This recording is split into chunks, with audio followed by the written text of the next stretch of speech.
वृद्धों के दुश्मनों के बारे में बात करेंगे। क्या बात करेंगे? वृद्धों के दुश्मनों के बारे में। उनको जीरियाट्रिक जाइंट्स भी कहते हैं। ठीक है, तो सबसे पहला वृद्धों का दुश्मन है इमोबिलिटी। जब हमने ये समझ लिया कि अब हमें चलना फिरना नहीं है, हमें बिस्तर पे ही रहना है, हमें घर के बाहर नहीं निकलना है, हमें सैर करने नहीं जाना है, हमें अपने आप को हमने कन्फाइंड कर लिया रूम और टॉयलेट और बेडरूम और डाइनिंग रूम पे, तो उसको कहा जाता है इमोबिलिटी। क्या कहते हैं? इमोबिलिटी। कि हमने ये मान लिया कि अब हम वृद्ध हो गए हैं और वृद्धावस्था के कारण इमोबाइल हो गए हैं, अब हमारा चलना फिरना ठीक नहीं है। तो ये सबसे बड़ा दुश्मन होता है। जैसे ही आप इमोबाइल हो जाते हैं तो आपकी जो मांसपेशियां हैं वो कमज़ोर होने लगती हैं और शिथिलता आने लगती है, आप लड़खड़ाने लगते हैं, आप ज़्यादा चले तो गिर सकते हैं, चलने पे हाथों पैरों की मसल्स और टिश्यूज में हाइपोक्सी ऑक्सीजन की कमी होने लगती है, जोड़ स्टिफ होने लगते हैं। जोड़ जब स्टिफ होने लगते हैं तो ऑस्टियोपीनिया, ऑस्टियोपोरोसिस, ऑस्टियोआर्थराइटिस और फिर डिफॉर्मिटी डेवलप हो जाती है। तो यहाँ से वहाँ तक जाने में भी जोड़ दर्द करने लगते हैं। तो वृद्धों का पहला दुश्मन है, बोलिए क्या? इमोबिलिटी। जब हमने ये मान लिया कि अब हम चलेंगे फिरेंगे नहीं, बिस्तर पे ही खाना दे दो, बिस्तर पे ही पॉटी करा दो, बिस्तर पे ही शेव कर दो, बिस्तर पे ही टीवी चला दो, तो वो हमारा डाउनफॉल वहाँ से शुरू है। तो हमें हर वृद्ध को ये कहना है कि बाबूजी, माताजी, कीप वॉकिंग, कीप गोइंग, जितना हो सके करते रहिए, हार मत मानिए, रुकिए मत, कीप गोइंग। तो पहला हमारा वृद्धों का दुश्मन हो गया इमोबिलिटी। ठीक है, दूसरा क्या है? दूसरा है इंस्टेबिलिटी। क्या है? इंस्टेबिलिटी। वृद्धावस्था में शरीर में बहुत सारे चेंजेस होते हैं, morphological changes, physiological changes, neurological changes, जिसके कारण हमारा शरीर थोड़ा शिथिल होने लगता है और अनस्टेबल होने लगता है। आपने देखा हुआ यंग बच्चा होता है 7, 8, 9 साल का, उसको कहीं भी चढ़ा दीजिए, तर तर तर तर तर तर ऐसे चढ़ जाता है, लग रहा है खरगोश। अगर वहीं एक 30-35 साल का एक मिडिल एज आदमी या औरत को चढ़ाइए तो उसको थोड़ा सा संभालना पड़ता है कि गिर ना पड़े। और अगर वही काम एक 70 साल के व्यक्ति से कह दिया जाए तो वो नहीं चढ़ पाते हैं।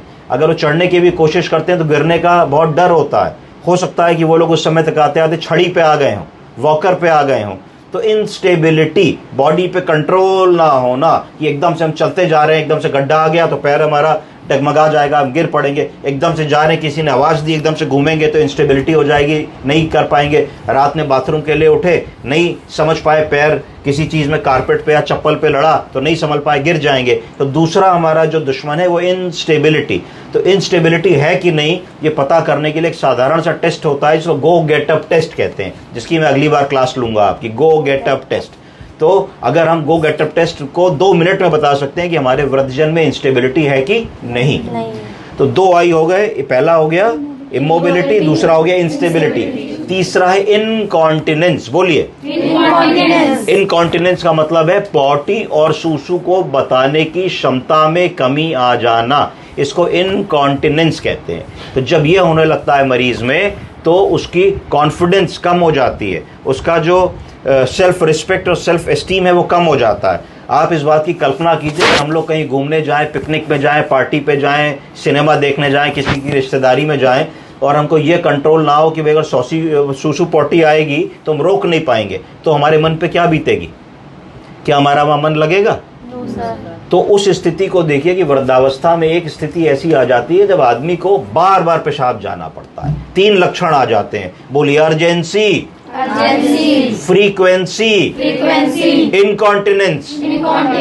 अर्जेंसी का मतलब अर्ज हुई तो जाने ही जाना है, नहीं जाएंगे तो निकल जाएगी। फ्रीक्वेंसी मतलब बार बार जाना, हो सकता है रात में आदमी कहे साहब 5 बार उठते हैं, तो भैया 8 घंटे की नींद में अगर 5 बार उठोगे तो सोगे कब? तीसरा इनकॉन्टिनेंस, कि जरा सा खांसे, छीके, झुके, पेशाब की थैली पे दबाव पड़ा तो थोड़ा सा पेशाब निकल गया। तो ये बुजुर्गों का तीसरा सबसे बड़ा दुश्मन होता है। तो 3 कौन कौन से हो गए?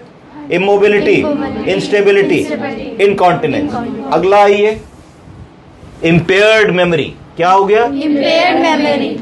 जैसे जैसे उम्र बढ़ती है ब्रेन के न्यूरॉन्स में कमी आने लगती है, ब्रेन के सेल्स वीक होने लगते हैं और एजिंग के कारण बहुत सारे लोगों में याददाश्त में कमी आने लगती है। वो आप उनके पास जाओगे तो दादी बाबा बोलेंगे अच्छा बेटे आ गए और कहाँ हो आजकल, क्या कर रहे हो? तो उनको पता है कि तुम जॉब कर रहे हो कि पढ़ाई कर रहे हो, उनको तुम्हारा नाम भी पता है, पर वो धीरे से कह देंगे मुन्नी आ गई, देखो बबुआ आ गया, देखो बेटा आ गया, और बेटा कैसे हो, या तुम्हारे और भाई बहनों से तुम्हारा नाम कंफ्यूज करेंगे। तो इसको धीरे धीरे कहते हैं इंटेलेक्चुअल इम्पेयरमेंट। क्या कहते हैं? Intellectual impairment. इसका मतलब है कि ब्रेन से जो इंफॉर्मेशन हमें वापस लानी है, यानी कि कौन आया, उसका क्या नाम है, क्या खाया, कब खाया, हमारे देश का राष्ट्रपति कौन है, हमारे देश का प्रधानमंत्री कौन है, हमारे कितने बच्चे हैं, हम कब पैदा हुए, हमारी बर्थ डेट कब होती है, हम कब रिटायर हुए, हम कहाँ काम करते थे, हमारा हाई स्कूल हमने किधर से किया। ऐसे वो सवाल होते हैं जो ज़िंदगी में कभी भी आदमी नहीं भूलता है, पर अगर आप इन सवालों को भी पूछेंगे तो आपको ऐसा लगेगा कि मरीज़ इसका सही जवाब कई बार नहीं दे पा रहा होता है। तो ये वृद्धों का चौथा और मोस्ट इम्पॉर्टेंट जो है दुश्मन होता है, क्योंकि जब मानसिक रूप से कोई कमज़ोर हो गया और शिथिल हो गया तो फिर वो अपने छोटे बड़े डिसीजंस नहीं ले पाता, छोटे बड़े काम नहीं कर पाता,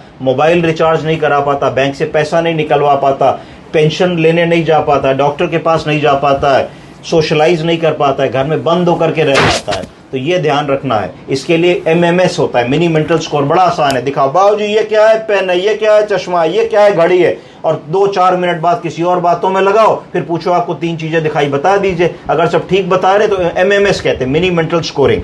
तो उससे आप इवेलुएट कर सकते हैं कि याददाश्त की क्या स्थिति है। तो मोटा मोटा ये 4-5 चीजें आपको जो जीरैट्रिक जाइंट्स या वृद्धों के दुश्मन है, इन पे आपको काम करना है। और गो गेट अप टेस्ट में अगली क्लास में बताऊंगा। Thank you. Thank you, sir.